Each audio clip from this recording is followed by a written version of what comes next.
ఇండియాలో first time ఆ రోజు పాపులేషన్ పాలసీ, ఫ్యామిలీ ప్లానింగ్ దానిపైన 90 ఏళ్ళు మనం తీసుకొస్తే దేశంలో 2000 సంవత్సరంలో పాపులేషన్ పాలసీ తీసుకొచ్చారు.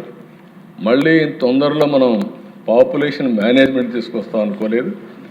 అంత మునిపే 94లోనే ఇద్దరు కంటే ఎక్కువ పిల్లలుంటే లోకల్ బాడీస్లో పోటీ చేయడానికి అర్హత లేదని పెట్టాం. ఈ ప్రభుత్వం వచ్చిన వెంటనే ఇద్దరు కంటే ఎక్కువన్నా పోటీ చేయడానికి అర్హత ఉందని పెట్టాం. తొందరలోనే ఇద్దరు కంటే తక్కువ పిల్లలుంటే అర్హత లేదని మళ్ళీ ఒక చట్టాన్ని తీసుకొచ్చే పరిస్థితి తొందరలో వస్తాము. ఆ డైరెక్షన్లో మనం ముందుకు పోయే పరిస్థితికి వచ్చాం. దానికంటే ముందు ఆ పరిస్థితికి వచ్చాం. అంటే ఏదైనా సరే రిజిడ్ పాలసీలు కాకుండా దూరదృష్టితో ఆలోచించి మారిన పరిస్థితులకు అనుగుణంగా ఎప్పటికప్పుడు మనం కూడా అధ్యయనం చేసుకుంటూ సహకరించాల్సిందిగా ప్రతి ఒక్కరిని కోరుకుంటూ అందరికీ నమస్కారాలు. Thank you. ఈ నెల 4వ శనివారం నుంచే మొదలు పెడతాం. అక్కడ థామస్ మోహన్ వెళ్ళిపోతుంది ఆనందంతో. బుచ్చి చౌదరి గారు కూడా చాలా సీరియస్గా ఏమన్నా లేట్ అయింది అన్నట్టుగా ఆలోచిస్తున్నారు. మీరు ఏమన్నా మాట్లాడతారా బుచ్చి గారు?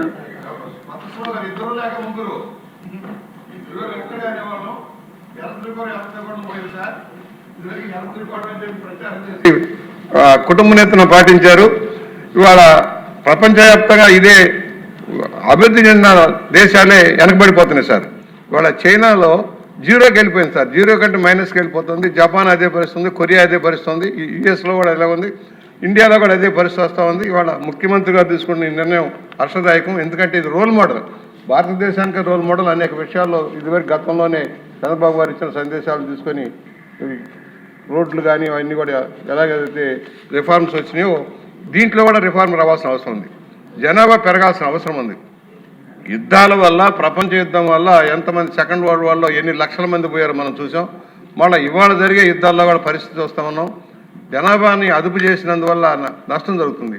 మన భారతదేశానికి ఉన్న ఎసెట్ ఇవాళ చైనాతోటి కూడా పోటీ పడగలుగుతుంది. కాకపోతే మనకంటే అడ్వాన్స్గా వాళ్ళు రిఫార్మ్స్ తీసుకున్నారు, మనం కొంచెం వెనకబడ్డాం.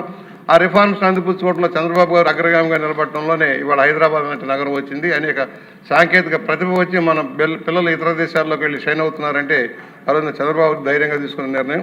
ఇవాళ ఒకటే కొత్త స్లోగన్ వెళ్ళాల్సింది, ఇద్దరు లేక ముగ్గురు, నలుగురైనా పర్వాలేదు. మొన్న ఏదైతే మనం ఇచ్చాం తల్లికి వందనంలో మనం ఇచ్చిన దాంట్లో నలుగురున్నా ఐదుగురున్నా కూడా 15,000 రూపాయలు ఇచ్చి రోల్ మోడల్గా నిలిచారు.